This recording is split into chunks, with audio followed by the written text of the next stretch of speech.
అల్లుడి మీద బతికేస్తున్నాడు. ఇంకా పక్కన వాళ్ళు చెప్పుకుంటారు అల్లుడి మీద. అవునవును. నా గురించి బయటకు వచ్చి ఏదో పని చేస్తానని చెప్పేసి ఆటో వచ్చాను. ఫుడ్ ఉంది, తింటావా? తిన్నావా అసలు ఏమైనా? తీసుకొని వస్తావు. ఎక్కడ ఉంటావు బాబాయ్? ఎక్కడే ఉంటావు? ఏం చేస్తుంటావు బాబాయ్ నువ్వు?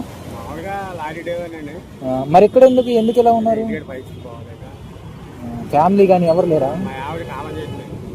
మా ఆవిడ కాలం చేసింది, చచ్చిపోయింది. మరి పిల్లలు? ఇద్దరు ఆడపిల్లలు పెళ్లి చేసేసారా? మరి పిల్లల దగ్గరకైనా ఇల్లు ఉండొచ్చు కదా? అంటే పల్లెటూరు కదండి మాది, రాయమండ్రి పక్కన. ఓ రాజమండ్రి మీరు ఎక్కడ కాదా? ఇప్పుడు వాచ్మెన్ ఉద్యోగం ఇస్తానంటే డబ్బులు ఉండేదాకా ఉన్నాడు, డబ్బులు అయిపోయినా వెళ్ళిపోయాడు. వెళ్తే 400 ఇస్తాను. రోజుకి 400 ఇస్తారా? పొద్దున్న వెళ్తే టిఫిన్ పెట్టి భోజనం పెట్టి సాయంత్రానికి 6-7 గంటలకి అక్కడ దిగుతారు. అక్కడ తిరుగుంటే అక్కడ 400 ఇస్తారు. ఆ 400 జాగ్రత్తగా చేసుకుంటామండి. ఇంట్లో ఏదో పని చేస్తానని చెప్పారా మీరు?